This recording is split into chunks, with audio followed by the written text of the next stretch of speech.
శుభాకాంక్షలు చెప్పు, ధైర్యం వస్తుంది. మిత్రులందరికీ, ఇక్కడ కాబోయే వుడ్ బి టీచర్స్ అందరికీ స్వాతంత్ర దినోత్సవ శుభాకాంక్షలు. 78వ స్వాతంత్ర శుభాకాంక్షలు. మనకు వచ్చి స్వాతంత్రం వచ్చింది 78 సంవత్సరాలు అవుతుందని కానీ మనకి ఇక్కడ ఉన్న వాళ్ళకి ఎవరికి రాలే స్వాతంత్రం.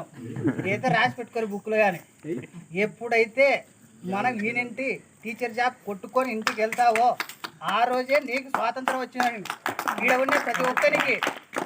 ఎందుకంటే ఇంటికి ఒక పారి ఇంటి ఇప్పుడు ఆడ తెలుసా నీకు స్వాతంత్రం వచ్చిందా రాలేదు. ఏమంటే ఇంటికి పోతానే పక్కన ఎల్లకనో పుల్లకనో ఉంటాయి, అది వరుస అవుతుంది అత్తకు. లేకపోతే ఏమల్లుడు నువ్వే అవుతున్నావా, కుదిరిపోయింది నీది. కాబట్టి ఇలాంటి సిచ్యువేషన్